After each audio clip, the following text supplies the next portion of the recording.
Hi, I'm Rick Harsh, back today after yesterday, which is pretty much a universal thing. I've been doing a lot of thinking about the press and writing and so on, and a lot of things have come to my attention. A lot of things have escaped my attention, I trust. I want to say one thing. Some of you might be readers out there, and to you, I want to say I like to think I'm no different from any of you, except as regards dimensions and such.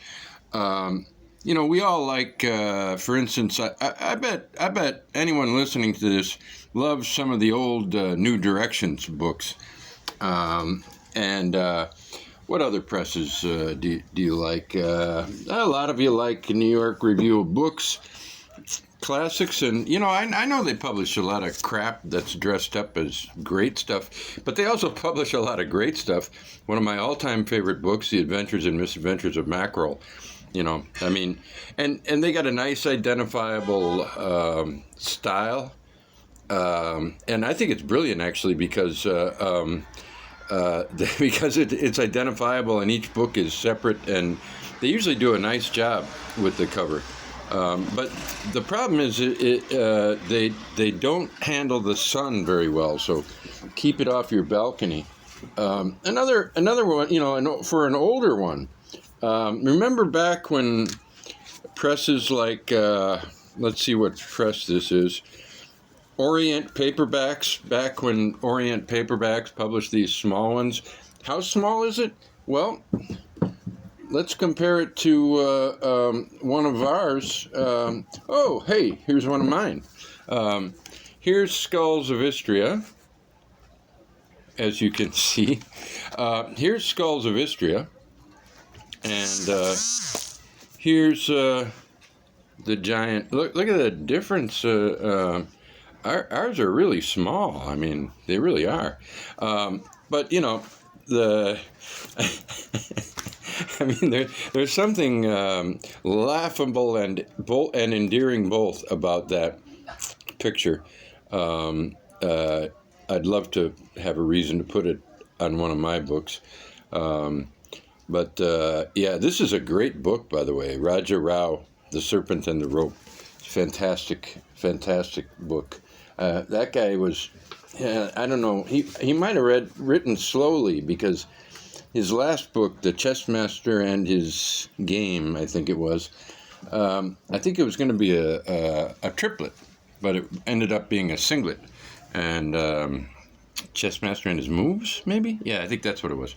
And, So, the reason I'm thinking about this is that friend of the press, and I think he might even have an official role, editor. He's an editor. One of our editors, John Dixon, told me Fitzcarraldo Editions has a sale, 30%. And that could be all I say to you, because you all know Fitzcarraldo Editions and all that. I have this weird feeling about Fitzcarraldo Editions. They've published some great stuff, and I wish I had their money for translations, or however they manage that. I wish we could get our hands on translations, or get translated some of the books and some of the writers we favor, because my Colombian connection would benefit from that. But I was in Ljubljana, and I was at this store, and this woman came up to me, and she heard that I was speaking English and to my director, and she was raving about Fitzcarraldo Editions, and she said, now I don't know really what she said, but it was something about how they are all the same, and she heard there are also white ones for nonfiction, I think. These are my only two. And the reason I don't want to add to these two is because they all look the same. They're all, and there was a reason for that. that rubbed me the wrong way, I think because of the person who delivered it. She was a bit, I mean, not, we probably have similar literary tastes, but one of the great writers of the 20th century was a Serb named Dobrica Ćosić, who wrote what is considered the Serbian War and Peace, and which I consider better than War and Peace. It's sold in 4 volumes, and Ćosić is spelled Ćosić, C with the, and Dobrica Ćosić. Try that. And if you can get your hands on that, it is an incredible World War I novel. And I think I have a question about that. Like, why is it better than War and Peace? I think it had to do with to some degree, with the 100 years of literary experimentation or so that separated the 2 books. Maybe, I don't know. But I think if you read it, you'd know what I mean. But this is what it would look like if these guys published it. But when I mentioned that book to this woman, Dobrica Ćosić was a nationalist in his later years.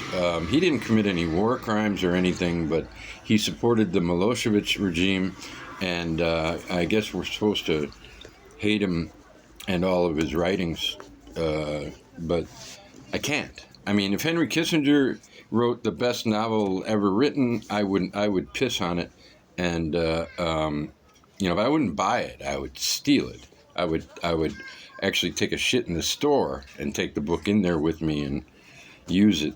I always like to use soap and water, though. I mean, but in a case like that, I'd use his book cover first. Anyway, point being that there's a 30% discount, I think, on all their books, and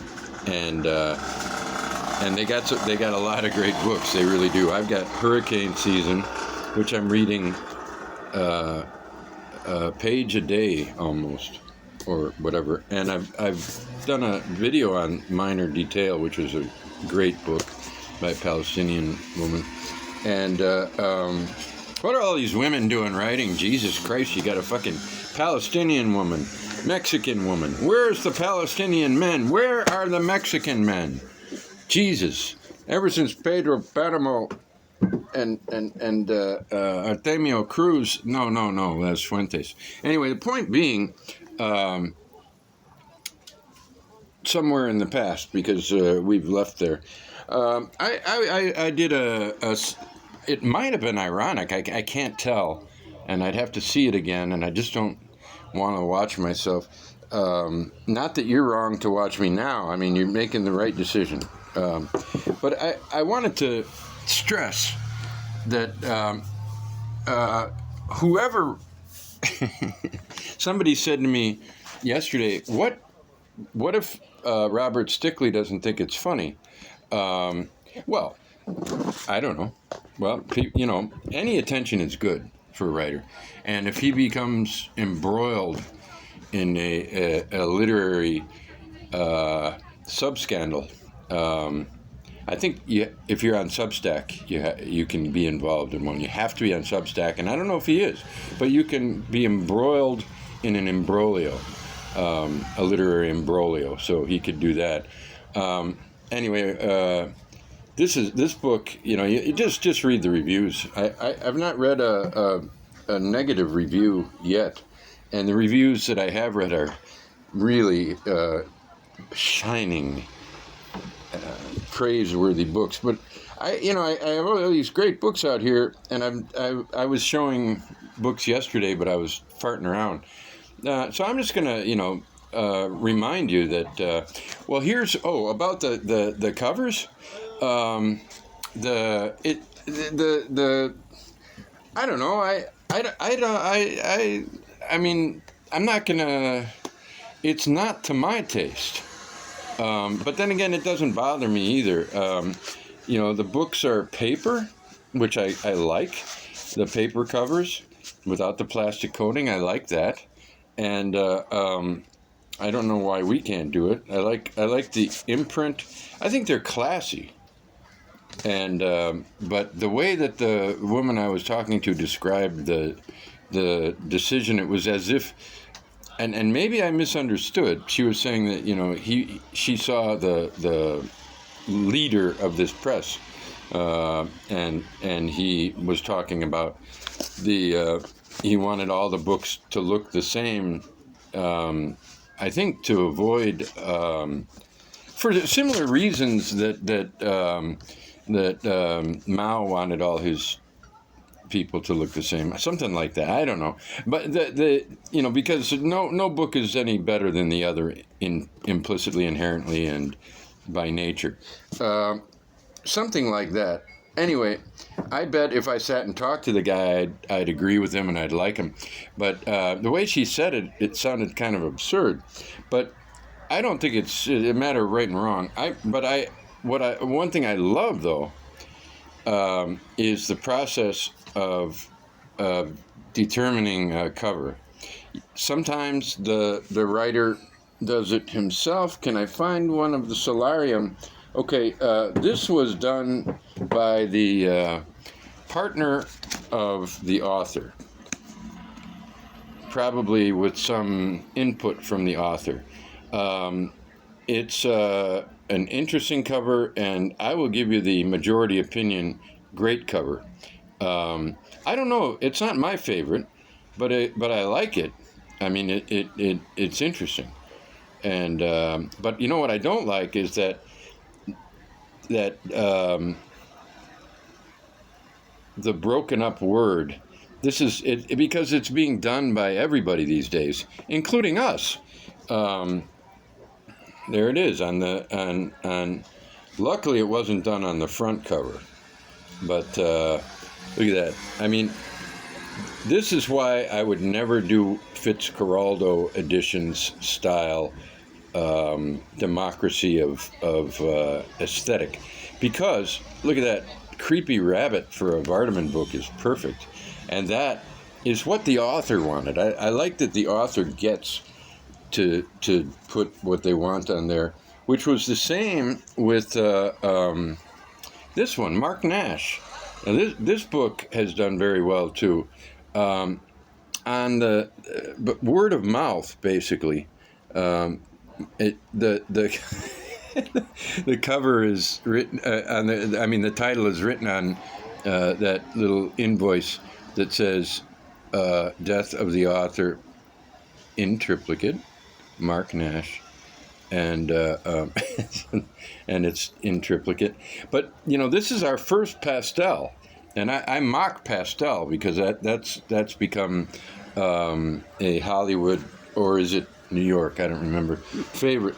And then we got this one, Filthy Synecdoche. Who wrote it? Fuck if I know. It doesn't tell you. I have no idea why. Who made the decision? Was it Zach Tanner or Ben Lieberman? Ben Lieberman is the author, and I think it was his cover, and I really like the cover.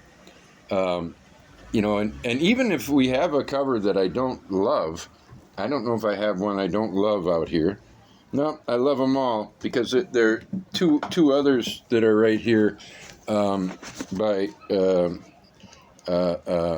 David Roy, and there's this one. Okay, and then this is funny. The oddly uncentered. That was the reason. See, what happened was that was going to be the front cover. And David Roy said, "Nah, I would rather that be the front cover," and I think I understand that, and but and I actually kind of agree with him. That is a classier front cover, classic Indian miniature paintings style with the Indo-Saracenic arch or whatever, and then on the back you got the goofy. Native, naive art, but I just love that stuff. I think what I want to do, I'm going to be seeing David Roy. He's going to visit here in September, and I'm going to ask him to write a noir, an Indian noir, and then we'll reuse this for the cover of the noir, and it'll be centered. He was a little disturbed by the placement. And I understand that too. I mean, you know, we like our books to be, you know, that is perfectly placed. This is off center, and I love it this way, actually. But you know, he's got the eye for the center, just like the author, we think, of A Bended Circuity, who made us change the center of his hurricane to the very center of the spine. He wanted it centered, and Zach created the off center, and I liked that better. But then the author comes and says, "I want it centered, please," you know, and you know he's.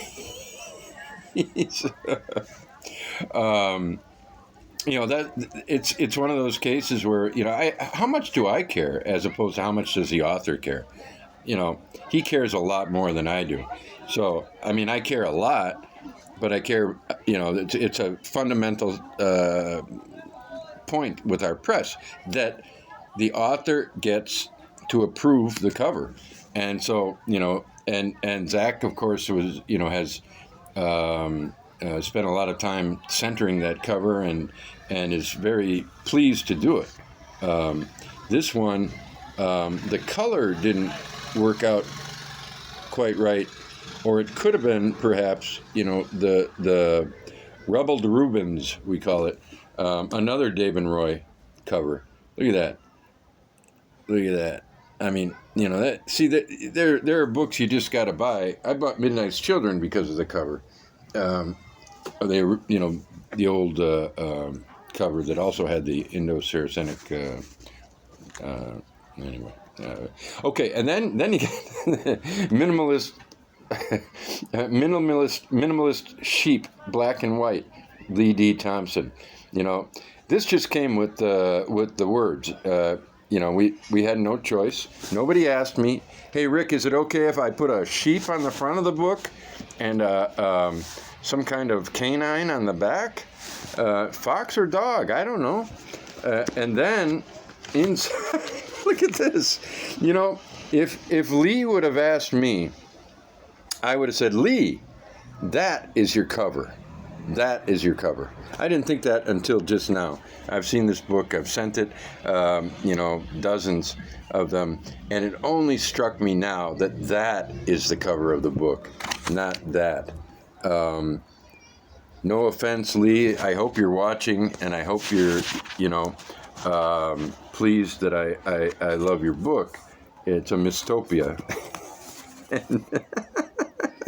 That is so fucking funny. That should be the cover. Do I have any more back here? Oh, there's something. There's something. Oh, it's another Mark Nash. The guy's taking up more. This one, I showed this yesterday. But this also came with the book. The author had it ready.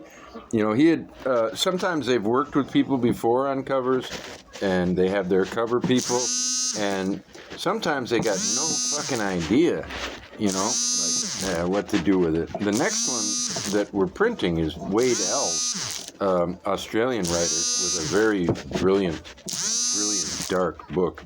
Gary Amdahl had this ready for us,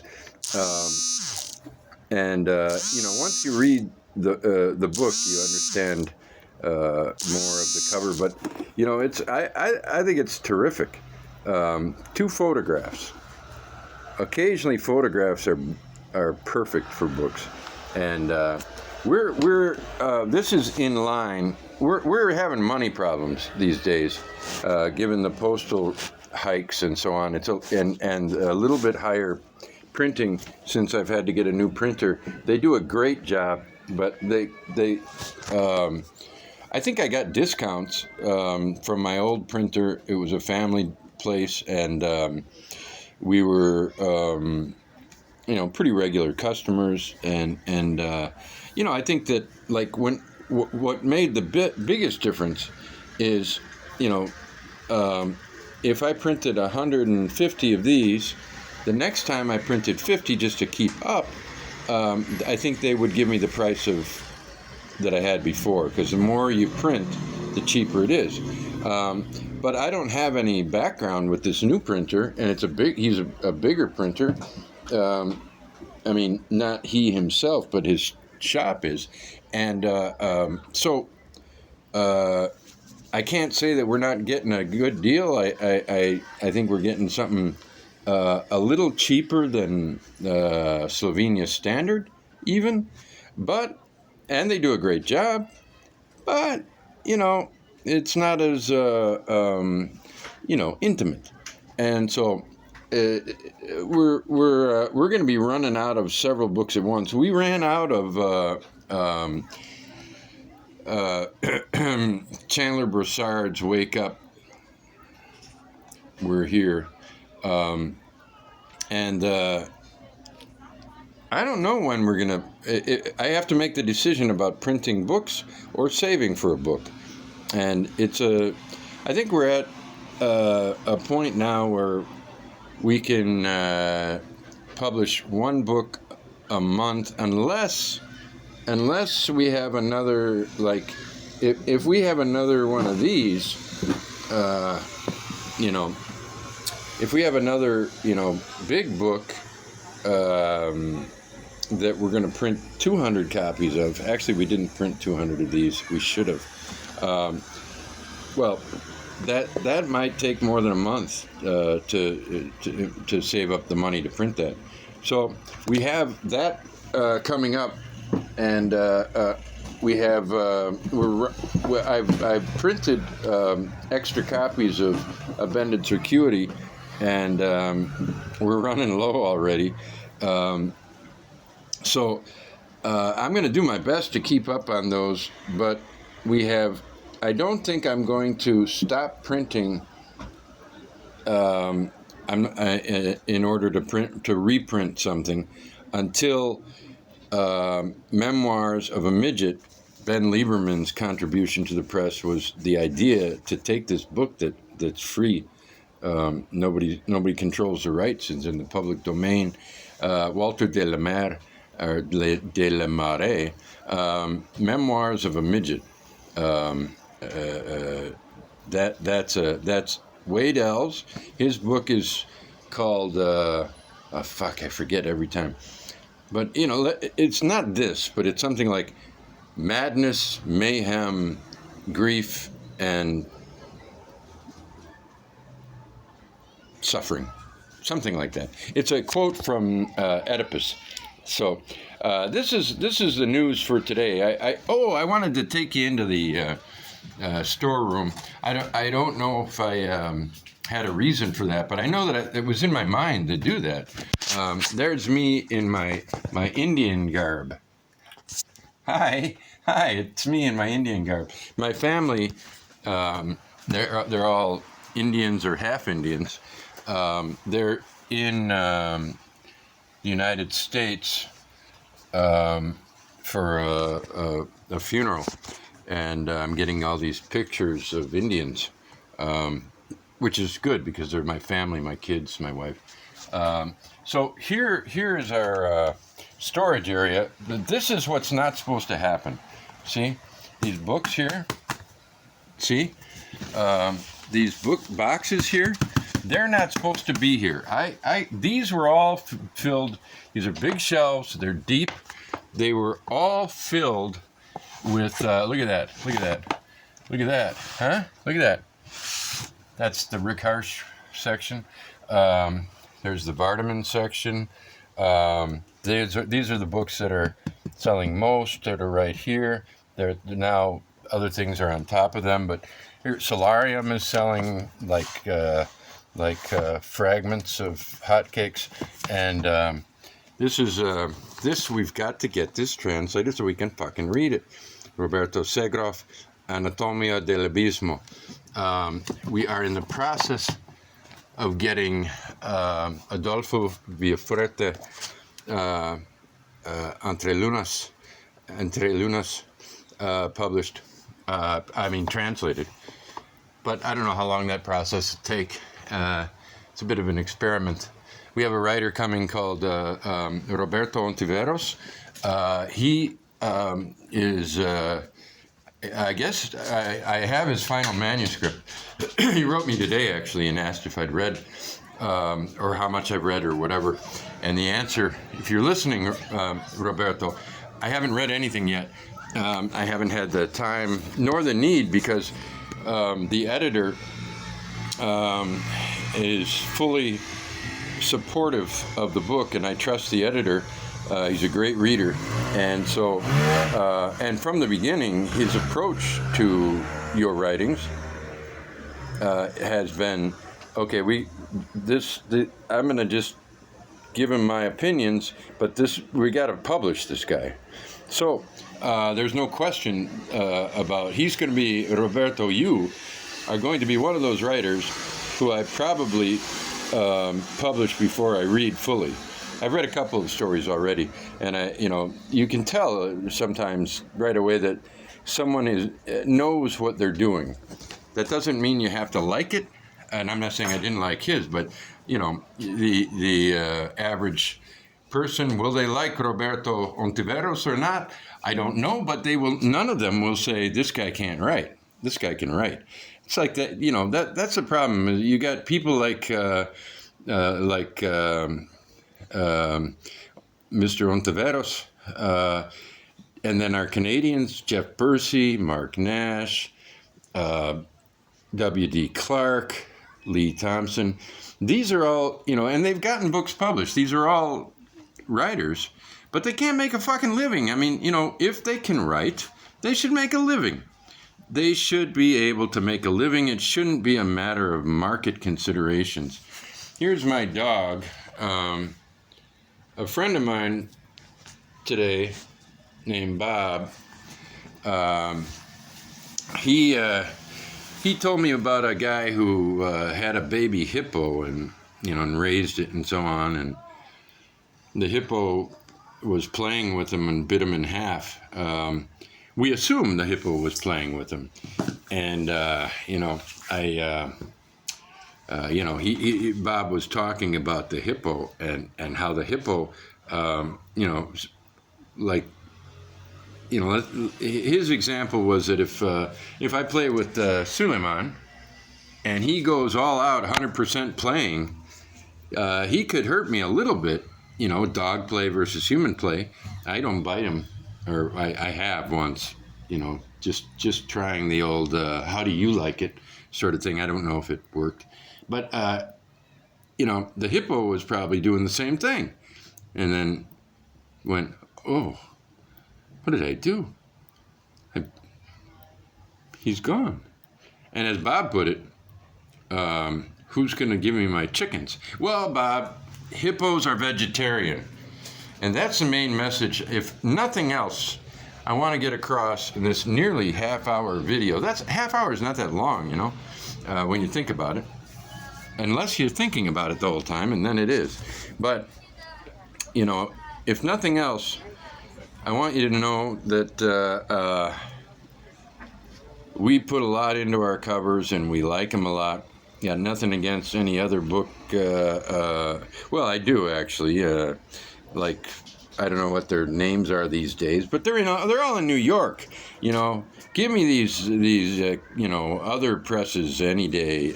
Kaya Press, Fitzcarraldo,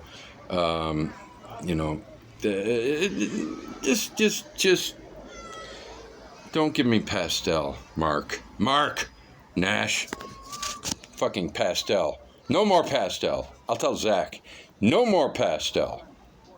There. All right. And hippos are vegetarian.